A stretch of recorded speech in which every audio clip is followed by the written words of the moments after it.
Hello and welcome back to AP Statistics. In this hopefully short video, I'm going to talk a little bit about how to move through Module 1 and a little bit about the content in Module 1 itself. I made a few changes to the class. I've created an official pace chart, which we'll look at in just a second. I've added a few hint section on the right, and I have broken up Module 1 by due date. Let's take a quick look at the official pace chart.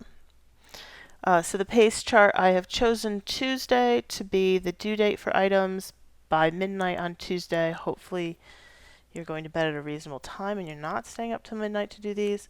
But these items are due on the date listed. In order to get everything in VTVLC's schedule, there is a long double week here in the end of December. VTVLC then has a long semester break. I think it's like 2 weeks before they start their second semester, and I have no breaks planned in the second semester in order that we are done with the content by May 10th because the AP exam is the 12th. Traditionally, all AP classes have a large project after the AP exam, and this class has that as well. And then there's some important dates, progress reports, and quarter dates at the end of that. And then if we scroll down to Module 1, if you've never taken a VTVLC class before, VTVLC likes to group things up by lessons and assessments, but they expect that you're going to move through the course by section number. So you'll actually be jumping back and forth in the two categories in order to follow the numbers. So in this case, you would start with the 1.00 welcome lesson.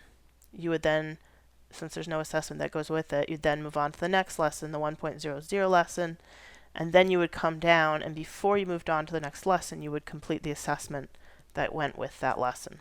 So I would complete the 1.01 lesson, then the 1.01 assessment, and then I would move on to the 1.02 lesson. And then you'll notice that the 1.02 lesson actually has 2 assessments that you would complete before you moved on to the 1.03 lesson. So we're going to be jumping back and forth in order to follow the numbers.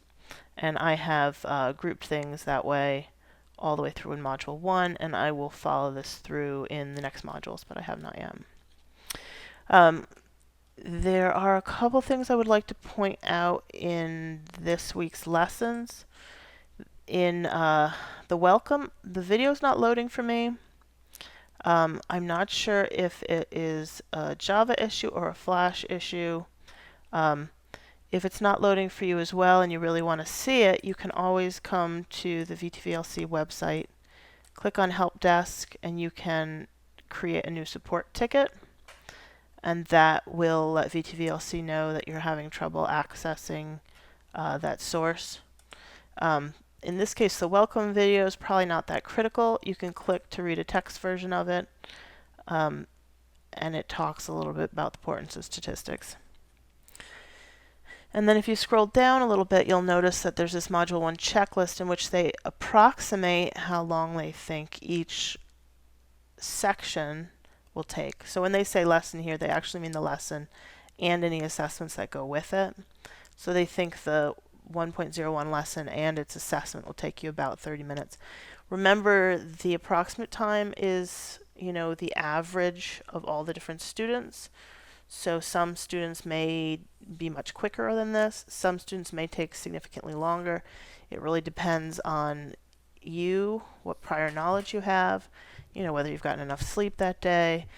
You shouldn't look at this and say, okay, I need to complete 2.5 hours this week. If I start Tuesday afternoon, I should be able to get this done by midnight. Like, that is not a good way to learn this material, and it won't stick with you into the further lessons if you cram like that. So you really need to log in each day. You are required to log in Monday through Friday each day.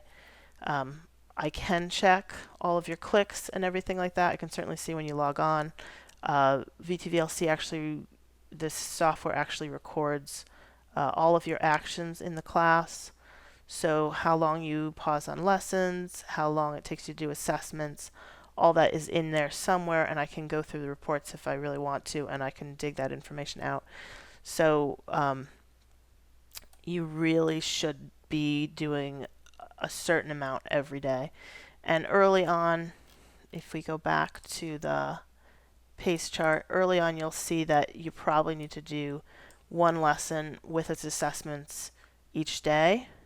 And then as we go on, you'll need to do, like some of these must be very long. You'll need to, spend a couple of days to make it through a section. And then at the very end, you might need to take a week to make it through some of these sections. So you really need to be working a little bit every day. Probably, it looks like a half an hour for the first couple weeks, and then it'll definitely increase to probably about an hour. So that was the introduction. The 1.01 lesson seems fine. What I want you to notice is that this lesson is the first lesson in which we have multiple pages. There's actually 3 pages to this lesson. It is critical that you go through all 3 pages and look at each one. And this page actually has tabs. That tab should say quantitative data, and it clearly doesn't. But you should look at all of these tabs, and you should go through each page to make sure you got all of the information. This would be a great first lesson to use your Cornell notes. If you've never done Cornell notes before, this would be a great example to use them on. And then I noticed that the 1.01 assessment actually asks you a question about stem plots, which is a bit of a surprise since they don't mention stem plots until 1.03, and they don't tell you how to read them until 1.06, 1.07, and I believe 1.09. So I did give you, normally I think I would probably think about taking this question out, but there's somebody who's already done the question and they did a great job on it, so I hate to remove that for them. I have linked here a couple of resources, excellent resources, one on stem plots. It's a fairly short page, and there's a really great video, and then a little bit about just reading a stem plot, just some definitions about what they mean. So if you read through those just really quickly, I will be grading this assessment very leniently. If you're somewhere in the right ballpark, even if it's not exact, I'll give you credit for it. This quiz is like most of these quizzes. It has a couple of multiple choice questions, and then it has an open-ended question. I actually can show it to you. So this, it's a big window. So a couple multiple choice questions, and then it asks for the stem plot question. This stem plot question, you could do a stem plot with text. That would be an option. Or you're welcome to upload to either go into some kind of drawing program. I guess you could do Paint, that's pretty bad, or Photoshop or something like that.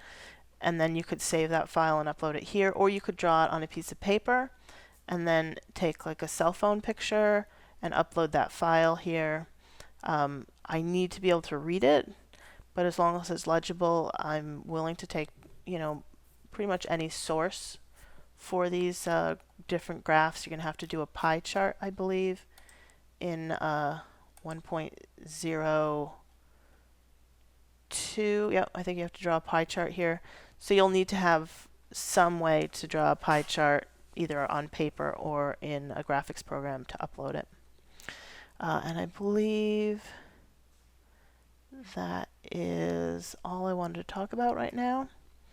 If you notice any other issues with the curriculum, please let me know so I can let everybody else know. I do want to remind you of the academic integrity rules. It is fairly tempting, especially if you're struggling, to take a look on the internet and see if somebody else has posted the same problems that you're working on, and you need to really avoid it. Mostly we use the honor system, but the discussion-based assessment at the end of the units is you and me just talking informally about the material, me asking you some questions about the math, you working on them on paper right there. If you haven't learned the information, you won't make it through the DBA. And I have caught multiple people who are not being honest on the assessments.